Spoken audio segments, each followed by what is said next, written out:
에베소서 4장 4절에서 6절까지 말씀 같이 읽겠습니다. 몸이 하나요 성령도 한 분이시니 이와 같이 너희가 부르심의 한 소망 안에서 부르심을 받았느니라. 주도 한 분이시요 믿음도 하나요 세례도 하나요 하나님도 한 분이시니 곧 만유의 아버지시라. 만유 위에 계시고 만유를 통일하시고 만유 가운데 계시도다. 아멘. 오늘 함께 우리가 나눌 말씀의 제목은 하나님도 한 분이시니 라고 하는 제목입니다. 오늘은 그 부르심에 합당하라 라고 시작한 4장의 1절의 내용으로 시작해서 하나님께서 우리를 부르셨다는 것에 대한 의미를 우리가 깊이 확인해 보았고요. 그리고 부르심에 합당한 사람은 네 가지로 우리가 교회에서 우리가 실천하며 살아가게 될 텐데요. 온유하고 겸손하고 오래 참고 그리고 사랑 가운데 용납하고 그리고 성령이 하나 되게 하신 것을 힘써 지키는 것으로 우리가 하나님의 하나됨에 동참하게 되는 것입니다. 그래서 이 7가지가 있었죠. 7가지, 오늘까지 7가지인데 이제 7번째 시간 아니겠습니까? 우리가 이제 오늘이 7번째 마지막 시간이기 때문에 적어도 이거는 7가지를 다 외워야 할 것 같습니다. 자, 같이 한번 해보겠습니다. 몸이 하나요. 자, 같이 합니다. 몸이 하나요. 성령도 한 분이시요. 이거를 세 번째는 어떻게 표현할까요? 부르심의 한 소망. 그 다음에 네 번째는 주도 한 분이시요. 믿음도 하나요. 세례도 하나요. 하나님도 한 분이시니. 자, 이제 다 외우셔야 합니다. 이제 외우셔야 됩니다. 다음 주에 우리가 4장 4절에서 6절의 말씀으로 이제 우리가 다 외워서 다음 주에는 우리 성도들하고 같이 한번 해보겠습니다. 자, 다시 한번 해보겠습니다. 자, 몸이 하나요. 성령도 한 분이시요. 부르심의 한 소망. 그리고 주도 하나요. 한 분이시요. 믿음도 하나요. 세례도 하나요. 하나님도 한 분이시니. 자, 이 7가지는 모두 무엇을 위하여 우리에게 고백하도록 하고 있는 것일까요? 무엇과 관련이 있다고 그랬죠? 조금 더 큰 소리로. 뭐와 관련이 있다고 그랬죠? 이렇게 자신이 없죠. 앞에만 하고 뒤에는 안 하시네. 자, 7가지는 뭐와 관련이 있다고 그랬죠? 교회입니다. 교회와 관련이 있다고 말씀드렸습니다. 제가 일부 예배 때는 우리 성도들이 크게 외쳐주시는 바람에 제가 오늘 설교를 잘할 수 있겠습니다 그랬는데 우리 성도들이 2부 예배는 성도들이 너무 작게 해가지고 제가 설교를 잘 못할 것 같습니다. 이제 내가 설교를 못하는 오늘의 모든 책임은 누구에게 있어요? 우리 성도들에게 있습니다. 자, 오늘은 이제 7가지의 마지막 정리이기 때문에 마지막 정리를 좀 해보도록 하겠습니다. 몸이 하나요라고 하는 것, 몸이 하나요라고 하는 것은 그리스도께서 몸의 머리, 교회의 머리가 되시며 또한 성도들을 몸으로서 부르셨다라고 하는 의미로서 몸이 하나요입니다. 그리고 성령도 한 분이시니라고 하는 것은 이 모든 하나가 되게 하는 가장 중심적인 주체로서 성령께서 한 분이시다라는 것이고요. 그 다음에 뭐죠? 그 다음에 믿음의 부르심의 한 소망. 하나님께서 부르신 자들로 인해서 이제 하나님의 나라를 바라보며 그 가운데에 그분과 하나가 될 것을 소망하며 살아가게 하는 하나인 것입니다. 그것을 교회를 통하여 하나님께서 그렇게 이루어 가신다. 그 다음에 네 번째는 주도 한 분이시오. 주님은 그 당시에 많은 신들이 그 에베소 교회에 있었고 오늘날도 많은 사람들이 만물이 주인인 것처럼 살아가고 있는 사람들 가운데에 교회가 가지고 있는 참된 신앙 고백으로서 주님을, 예수 그리스도를 주님이라 고백하는 것으로 하나가 되어야 된다라고 말씀을 드렸고요. 그 다음에 믿음도 하나요 라고 하는 것은, 믿음은 성령께서 우리를 깨닫게 하셔서 예수 그리스도를 통하여 하나님 아버지께로 나아가도록 하시는 하나님의 그 일을 교회를 통하여 이뤄가도록 하게 하신다. 그 다음에 세례도 하나요. 지난주였죠. 그 세례는 어떤 것이었습니까? 우리가 사망에서 생명으로, 그리고 우리가 애굽에서 가나안을 향하여 새로운 영역으로 이동되도록 하나님께서 언약하신 그 언약의 그 표를 우리에게 주시는 것으로서 세례다. 그러니까 하나님께서 부르실 자들을 표하기 위해서 세례를 통하여 하나가 되게 하셨다라고 하는 것으로. 그리고 오늘은 7번째, 하나님도 한 분이시다. 하나님도 한 분이시다. 이 하나님이 한 분이시다라고 하는 것은 이제 교회가 하나가 되게 하는 근원이 이제 하나님께 있다라고 하는 것으로 오늘 말씀을 전하게 될 것입니다. 7가지 중에 7번째 있다는 것은 어떤 의미일까요?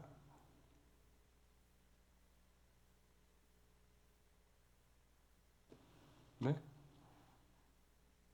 결론이면서 우리가 절정에 있다. 절정을 소개하고 이 결론적인 것을 설명하고 있는 것이다. 이렇게 이해하면 좋겠습니다. 자, 그러면 오늘 우리가 이제 말씀을 시작하게 될 텐데요. 이 첫 번째는 뭐냐면, 하나님은 만유를 다스리도록 인간을 창조하셨다라고 하는 것으로 시작을 하겠습니다. 하나님은 모든 만물을 창조하셨죠. 그리고 하나님은 만물을 있게 하시는 근원이신데, 하나님께서 그 모든 것 가운데 사람을 창조하셨죠. 그리고 사람에게 주신 특별한 사명이 있었습니다. 창세기 1장 27절부터 보겠습니다. 하나님이 자기 형상 곧 하나님의 형상대로 사람을 창조하시되 남자와 여자를 창조하시고, 28절 하나님이 그들에게 복을 주시며, 하나님께서 그들에게 뭐라고 그러셨어요? 생육하고 번성하고 땅에 충만하라, 땅을 정복하라. 29절. 자, 이게 이제 여기서 중요한 거예요. 바다의 물고기와 하늘의 새와 땅에 움직이는 모든 생물을 뭐 하라고요? 다스리라 하셨어요. 그러니까 하나님께서 인간을 창조하시고 인간에게 주신 독특함, 그것은 뭐예요? 하나님의 형상을 입은 자들에게 주시는 은혜, 그것은 이 세상의 만물을 다스리라라고 하는 것이었습니다. 이 앞에 설명되어 있는, 여기 보면 만물로 표현되어 있어요. 이게 만물로, 이 해석 자체를 보게 되면 만물을 다스리라. 그래서 하나님께서는 그들에게 그를 다스릴 은혜를 주셨어요. 그런데 이 다스릴 은혜는 그들이 통치자라는 의미가 아닙니다. 그렇죠? 하나님께서 통치자이신데 그 통치적인 것을 맡기셨고, 그것을 대리적으로 감당해야 될 책임을 하나님께서 지혜롭게 하시고 인간에게 그런 판단과 그렇게 할 수 있는 은혜를 주신 거죠. 그런데 하나님께서 그들에게 가지고 있는 그런 은혜와 달리 이 창세기 3장에 나타나는 것처럼 사단이 와서 미혹을 하죠. 뭐라고 미혹을 합니까? 하나님같이 되라는 것입니다. 하나님같이 되라. 하나님같이 되라. 이 하나님같이 되라고 하는 것은 그들은 하나님이 주신 명령을 수행할 자인데 하나님같이 되고 싶어하는 욕망을 품도록 하게 하는 굉장히 참혹한 미혹이었습니다. 하나님께서 그들에게 주신 것은 판단하고 스스로 행동하라는 것이 아니라 하나님이 주신 명령을 잘 따라 행할 수 있는 지혜로움을 그들에게 주신 것입니다. 그런데 그들은 하나님께 주신 그런 위치를 망각하게 됩니다. 그게 타락입니다. 하나님으로부터 분리된 것이 타락이고 하나님께서 주신 그 위치를 잊어버리고 망각하는 것이 타락입니다. 그리고 그 타락된 인생의 모습들은 지금은 있습니까? 없습니까? 여전히 있죠. 에베소 2장 2절에 그렇게 말하죠. 그때 너희는 그 가운데서 행하여 이 세상의 풍조를 따르고 공중 권세 잡은 자를 따랐으니 곧 불순종의 아들들 가운데 역사하는 뭐라고요? 영이라. 이 영이 여전히 이 땅에서 불순종하게 하는 자들을 이끌고 가는 중요한 그들의 사역을 하고 있다는 것이죠. 그래서 하나님께서 주신 그 축복된 자리를 망각하게 살아가도록, 그래서 이러한 일을 위해서 예수께서 허물과 죄로 죽을 너희들을 위하여 내가 죽었고 다시 살아나셨다. 그리고 하늘 보좌 우편에 너희를 앉게 하셨다. 라고 말씀하고 있지 않습니까? 이제는 불순종의 아들들 가운데 역사하는 영을 따르는 것이 아니라 이제는 우리는 하나님을 경외하는 자의 자리에 있어야 되는 것입니다. 하나님께서 이 불순종해 하는 아들들의 미혹과 탐욕에 빠져 살아가는 인생들에게 하나님께서 이전에 은혜로 되돌리고 회복하게 하시는 중요한 경향성은 하나님을 경외하는 것입니다. 여러분, 하나님을 경외하는 것. 이게 성경에서 굉장히 중요한 내용으로 신자의 자세로 표현되고 있는 중요한 이유가 거기에 있는 것입니다.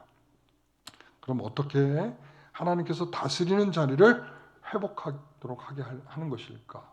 어떻게 회복하게 하실까요? 무엇을 통하여 회복하게 하게 하실까요? 교회라는 것입니다. 그래서 교회. 자, 에베소서 그래서 이제 2번 주보에 보시면 2번. 자, 같이 읽어보겠습니다. 2번이 뭐죠? 하나님은 그리스도를 만유 위에 교회의 머리로 삼으셨습니다. 라는 것입니다. 자, 에베소서 1장 22절과 23절의 말씀인데요. 같이 읽어보겠습니다. 또 만물을 그의 발 아래에 복종하게 하시고 그를 만물 위에 교회의 머리로 삼으셨느니라. 교회는 그의 몸이니 만물 안에서 만물을 충만하시게 하시는 이의 충만이니라. 자, 이 말씀은 이제 하나님께서 만물을, 자, 아까 만물을 다스리게 하셨다라고 말씀드렸죠? 만물을, 자, 하나님께서 창조하시고 창조한 인간에게 주신 사명 중에 하나는 만물을 다스리게 하는 것이었어요. 그런데 그 만물이라고 하는 만물을 다스려야 될 인간들이 거기에 대한 철저한 사명을 잃어버리게 된 이후에 하나님께서 회복할 수 있는 방식으로 무엇을 주신 거냐면 이 교회를 통하여 하나님께서 머리가 되주시고 그리고 또한 우리 예수 그리스도께서 머리가 되주시고 몸인 부르신 신자들을 통하여 이 교회를 통하여 이 세상을 다스리는 것으로 이 세상을 충만하게 하게 하시는 것으로 하나님께서 삼으시겠다라고 말씀을 하고 있습니다. 이것은 시편 8편 6절에 약속하신 말씀이죠. 그렇죠? 시편 8편 6절에 보면 주의 손으로 만드신 것을 다스리고 만물을 그 발 아래 두셨으니 라고 다윗의 고백된 이 시를 통해서 하나님께서는 이미도 바로 그렇게 이 세상의 만물을 통치하고 다스리는 회복하게 하실 영광의 주로서 이 땅에 오실 것을 말씀하고 있지 않습니까? 자, 그렇다면 교회는 그 만물 앞에 어떤 자세를 가지고 살아야 하겠습니까? 이제 그리스도께서 우리를 몸된 교회로 부르셨단 말이죠. 그렇다면 그 몸된 교회로 부르신 신자들이 이제 만물을 어떻게 여기고 살아가야 되는가? 자, 마태복음 4장에 보게 되면 그 예수님께서 시험을 받으시려고 광야에 가시죠. 광야에 가셨을 때에 40일 금식하시고 금식을 마치실 그쯤에 이제 시험을 받게 되는데 그 시험의 세 번째가 뭐였죠? 네? 절을 하라. 네. 자, 세 번째 절이 절 맞죠? 그러니까 이 세 가지는 떡뒤절입니다. 그러니까 돌로 떡을 만들어라, 성전국들이 뛰어내려라. 세 번째는 천하 만국을 보여주고, 천하 만국을 보여주고 내게 절하면 이것을 이 영광을 주겠다. 이랬단 말이죠. 천하 만국을 보여주고 말이죠. 사단의 유혹은 우리가 빼앗겼던 그 영광을 계속적으로 빼앗도록 하는 그런 모습으로 계속 나타나는 거예요. 그래서 천하 만국을 보여주고, 자, 내가 나에게 절한다면 내가 이것을 주겠다. 여러분, 이 오로지 영광을 받으실 분은 누구밖에 없습니까? 하나님 외에 없는 거 아니겠습니까? 그래서 우리 예수님께서 뭐라고 답변을 해주셨죠? 그들에게? 자, 10절에 같이 있습니다. 이에 예수께서 말씀하시되 사단아 물러가라 기록되었으되 주 너의 하나님께 경배하고 다만 그를 섬기라 하였느니라. 천하 만국을 소유하신 하나님 앞에 우리는 그분 앞에 경배하는 것 외에는 천하 만물이 우리에게 어떠한 영광을 위해서 살아갈 대상이 될 수 없다라고 하는 것에 대해서 분명히 말씀을 하고 있는 것입니다. 그렇다면 우리는 이 세상의 만물 앞에 어떤 자세로 살아가야겠습니까? 어떤 상황에도 굴욕적인 자세가 아니기를 소원합니다. 굴욕적인 자세. 내가 이것을 얻기 위해서 절이라도 해서 얻겠다라고 하는, 내가 사단 앞에 모든 것을 내가 다 내 영혼까지라도 팔아서라도 나는 얻고 싶다라고 하는 이러한 악함이 우리에게는 없기를 소원합니다. 그래서 이 세상 만물 앞에 굴욕적인 자세로 살아가지 않기를 소원합니다. 자, 그래서 이런 궁극적인 하나님께서 모든 만유의 창조자로서 그 모든 만물이 교회의 머리 되시는 예수 그리스도 아래에 있게 하셨습니다. 그리고 우리를 교회의 몸으로 삼으셨단 말이죠. 이런 궁극적인 계획은 어떻게 이루실 것인가? 그러면 어떻게 이루실 것인가? 라고 하는, 그게 세 번째입니다. 세 번째 같이 읽어주시기 바랍니다. 하나님은 만유에 계시고 만유를 통일하시고 만유 가운데 계십니다. 자, 만유가 몇 번 나와요? 거기 주보에는 3번인데 4번이 나오죠. 자, 뭐라고? 하나님도 한 분이시니 곧 만유의 아버지시라. 이렇게 나오죠. 첫 번째, 만유의 아버지시라. 만유 위에 계시고 만유를 통일하시고 그리고 만유 가운데 계신다. 이렇게 표현하고 있어요. 4번이나 표현하고 있어요. 자, 오늘 제가 첫 번째도 만유를 다스리도록 하나님께서 인간에게 사명을 주셨다. 자, 두 번째, 그것을 빼앗긴 인간에게 그리스도께서 몸 되심을 통하여 교회를 통하여 그 다스림을 회복하게 하셨다. 이렇게 표현했습니다. 그러나 그 궁극적으로 그러면 어떻게 된 것인가? 라는 말이죠. 그게 만유의 아버지시다. 한 분으로서 만유의 아버지시다라고 표현하고 있단 말이죠. 여러분, 이 성경에 신약 성경에 보면 아버지라고 표현되고 있는 부분을 보게 되면 아버지라고 표현된 부분에 보면 항상 우리에게 큰 은혜를 주시려고 하는 내용들을 담고 있어요. 아버지 그러면서. 그렇죠? 에베소 1장 3절에 뭐라고 그랬어요? 창세전에 우리 하나님 아버지께서 우리를 택하셔서 하늘로부터 신령한 복을 우리에게 주신다.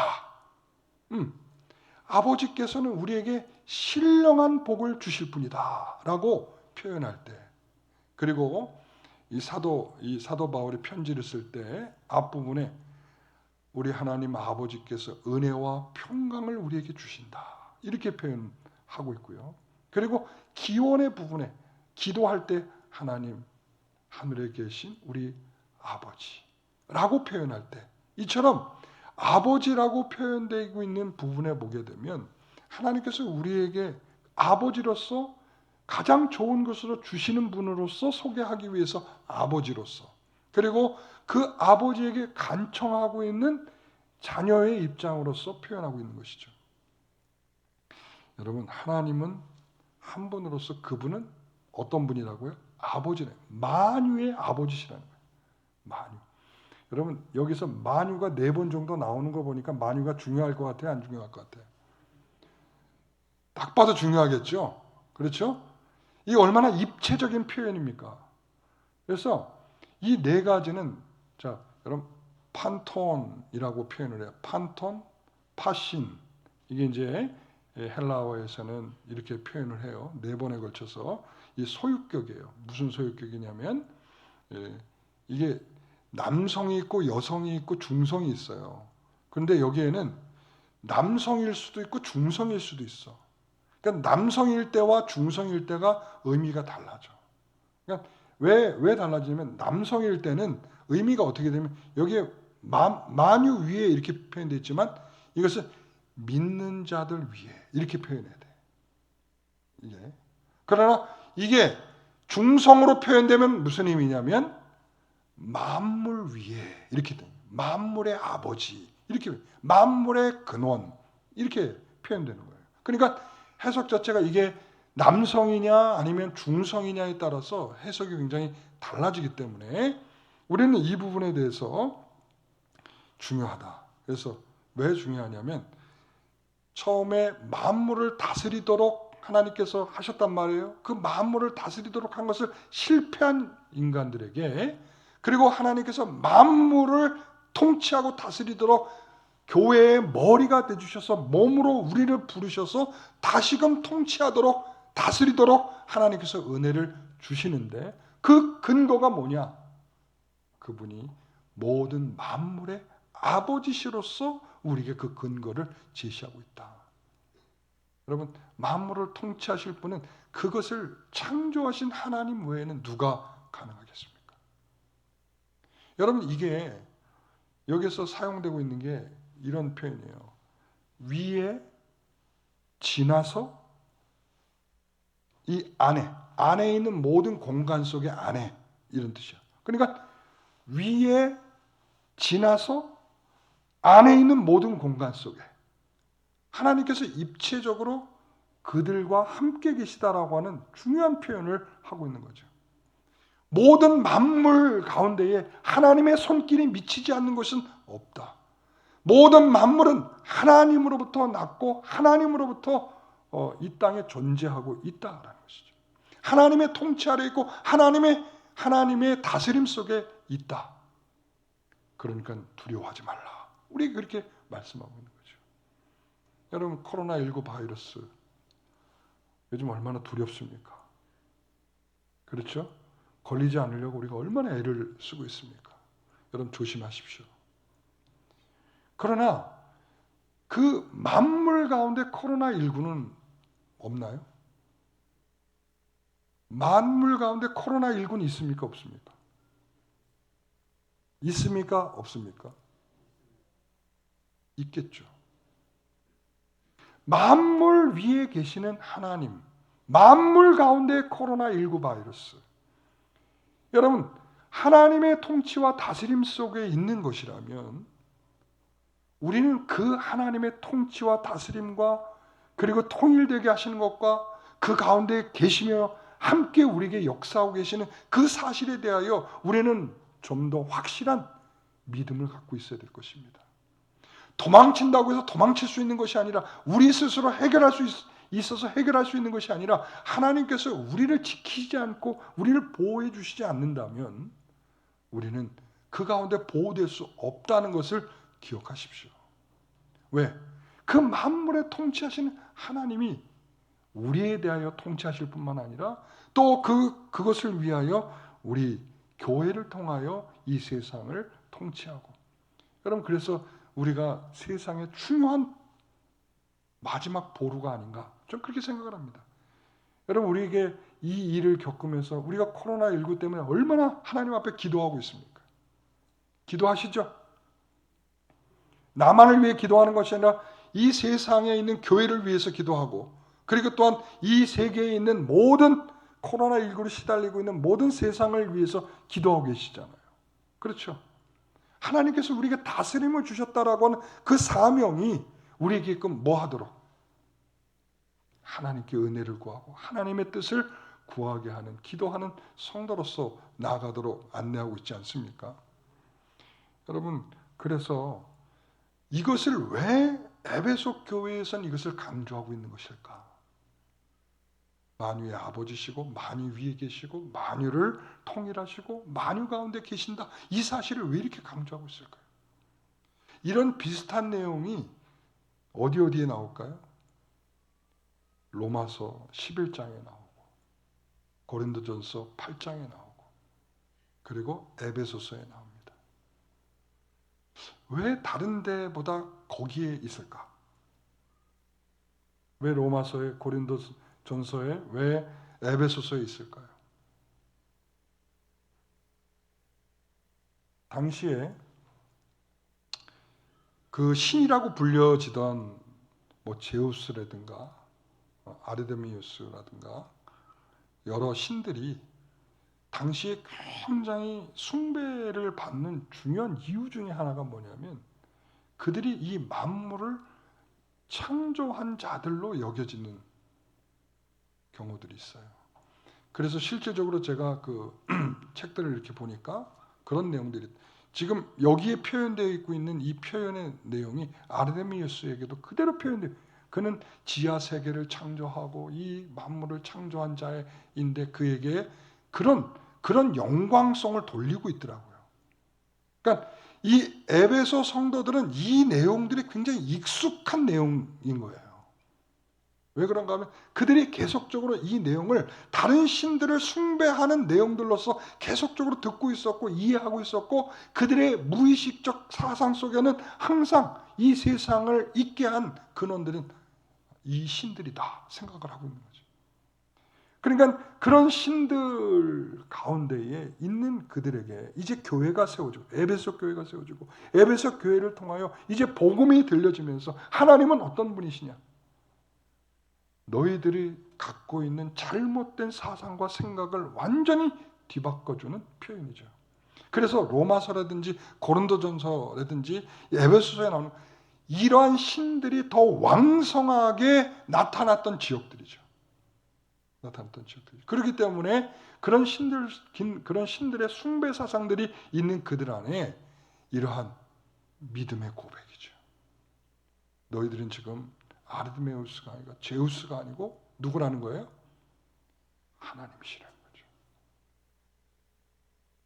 그분은 만물 위에 계시고 만물 통일하게 하시고 그리고 만물과 함께 계시는 분으로서 여러분 이 표현은 무슨 표현일까요? 우리 하나님의 속성을 표현할 때 이것은 무슨 표현을 하고 있는 것일까요? 하나님 어떤 분이시라는 거예요? 하나님이 어떤 분이시라는 겁니까? 하나님이 계시지 않는 곳이 없는 편재성을 강조하는 것이죠. 그러니까 하나님은 이런 분이에요. 이 모든 만물을 있게 하실 아버지이시면서 이 만물 위에서 통치하고 권세를 가지고 다스리고 계신 분인데 너희들은 왜 이 만물 앞에 떨고 있느냐? 오늘 우리에게 그렇게 말씀하고 있는 거죠. 그래서 고린도전서 8장의 예를 들어보면 8장 6절의 말씀이죠. 같이 한번 읽어보겠습니다. 그러나 우리에게는 한 하나님 곧 아버지가 계시니 만물이 그에게서 났고 우리도 그를 위하여 있고 또한 한 주 예수 그리스도께서 계시니 만물이 그로 말미암고 우리도 그로 말미암아 있느니라. 자, 하나님으로부터 모든 만물이 있었고 만물이 그로부터 나왔다 이거야. 주 예수 그리스도도 마찬가지라는 표현을 쓰고 있는 거죠. 자, 그런데 이것은 어떨 때 지금 사용하고 있는 거냐면 이런 거예요. 지금 우상 숭배하는 제물 앞에 놓여져 있는 이 음식을 먹어야 하느냐 말아야 되느냐? 먹어야 합니까? 말아야 됩니까? 먹을까요? 말까요? 네. 우리는 어렸을 때 그런 얘기를 많이 들었어요. 왜 굿하고 난 다음이라든가 뭐 남의 집 제사라든가 이렇게 지내고 난 그것을 함부로 먹으면 큰일 난다. 그래서 함부로 먹으면 그래서 아버지가 그 장례식장이라든가 이렇게 가실 때는 항상 뭘 가지고 가는 게 있었어요.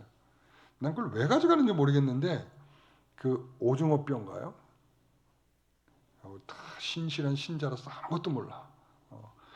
그냥 그런 액을 막아준다고 그래서 그 오징어뼈인가 뭔가 그거를 이렇게 가지고 다니셨던 걸 제가 본 적이 있는 것 같아요. 그러니까 이 당시에 믿음이 연약한 사람들에게는 거기에 놓여졌던 음식을 먹는 건 굉장히 찝찝한 일인 거예요. 그러니까 신자가 되고서도 여전히 그 앞에 놓여진 음식을 먹는 건 정말 힘든 일이었어요. 그런데 바울이 먹어야 되냐 말아야 되느냐를 이야기를 할 때 이 표현을 지금 쓰고 있는 거예요. 모든 만물이 하나님께로부터 나지 않았느냐 이거예요. 모든 만물이 하나님께로 나왔다. 너희들이 지금 신다고 불려지고 있는 모든 재료들을 봐라 이거야. 그거 다 어디로부터 왔냐? 어디로부터 왔어요? 하나님으로부터 왔다는 거예요. 하나님으로부터 왔다는 사실에 대한 이해가 없고 그 지식이 없는 자는 먹기가 두려운 거야. 여러 신들이 있고 그 중에 하나님이 최고다라고 생각하는 사람이라면 이것은 먹기가 두려운 일이야. 그러나 하나님 외에 다른 것은 다 참되지 않다라고 생각하는 자에게 이 음식은 아무것도 아닌 거예요. 그냥 음식인 거예요. 여러분, 그러니까 우리가 이 세상에 대하여 만물에 대하여 어떤 자세와 어떤 태도를 갖고 있느냐는 굉장히 의미가 다르다는 얘기죠. 우리가 돈 앞에서 어떻게 행동을 하고 있습니까? 우리가 세상의 명예를 얻기 위해서 어떤 자세를 취하고 있습니까? 그리고 우리가 문제를 만나면 그 문제 앞에 우리는 어떻게 우리의 자세를 취하고 있습니까? 우리가 모든 이야기 속에 상황이 항상 모든 것이 앞서는 이유는 뭡니까? 목사님, 어쩔 수 없는데요. 이 상황이라고 하는 것이 저를 그렇게밖에 할 수 없는데요 라고 만든다는 거죠. 만물의 주인이시고 돈 때문에 쩔쩔매고 있다면 그 돈을 잊게 하신 하나님, 그리고 우리가 어떤 문제 앞에 있다면 그 문제의 가장 근원이신, 그 문제를 해결하실 수 있는 가장 근원이신 하나님 앞에 우리가 정말 만유의 아버지요, 그리고 만유 위에 계시고 만유를 통일하시고 만유 가운데 계신다라고 하는 신실한 믿음이어야 우리가 진정으로 그 모든 것을 담대히 이기며 나아갈 수 있는 일이 되지 않겠습니까? 사랑하는 성도 여러분, 오늘 아까 보여준 말씀 가운데 우리 에베소서 1장 23절의 말씀을 다시 한번 보여주시기 바랍니다. 1장 23절. 여러분들 펴셔도 좋습니다. 자, 같이 한번 읽어봅니다. 교회는 그의 몸이니 만물 안에서 만물을 충만하게 하시는 이에 충만합니다. 교회는 바로 이런 거라는 거예요. 그의 몸이니 만물 안에서 만물을 충만하게 하신 이에 충만합니다. 결국은 그리스도의 신자로서 우리를 통하여 이 세상이 통치되고 다스리게 되고 은혜가 나뉘어지고 그리고 하나님의 영광이 드러나도록 하는 것이 우리의 지금의 사명일 것입니다. 에베소 교회 성도들에게 수많은 신들 가운데 하나님이 한 분이 아니라 다른 것은 다 거짓된 것이요 하나님만이 참된 하나님으로 그분이 만물을 있게 하셨고 지금 너희들도 하나님께서 있게 하신 자들이다. 그러므로 그 하나님이 만물을 있게 하신 하나님께서 너희들을 하나가 되게 하셔서 이제 교회로서 그 영광을 마음껏 드러내도록 우리를 사용할 것이다 라고 말씀을 하고 있는 것이죠. 예수님께서 가이사랴 빌립보에서 물으십니다. 뭐라고 물으셨습니까? 너희는 나를 누구라 하느냐? 라고 물으시죠. 여러분, 아까 모든이라고 하는 것은 판톤이라고 했어요. 이 판톤의 원형은 뭔가 하면, 여러분, 판톤은 꼭 머리 두통약 같지 않아요? 네? 판톤. 그런데 이 원형은 뭔가 하면, 여러분, 무릎이 아프고 허리가 아플 때 뭘 붙이죠? 파스 붙이죠? 그게 원형이에요. 형용사인데 원형이에요. 파스, 판톤, 파신 이렇게 되는데, 근데 명사형으로는 판 이렇게 표현해요. 판. 이 판은 뭔가 모든 뭐 이런 뜻이에요. 그러니까 그 가이사랴 빌립보에는 이 판신전이 있었어요. 판신전. 응? 그러니까 굉장히 많은 힘들이 운집한, 그러니까 이 가이사랴 빌립보는 로마의 치리의 영에 있었던 지방이에요. 그러다 보니까 아까도 말했죠. 로마, 에베소, 고린도 이런 데는 뭐가 많아요?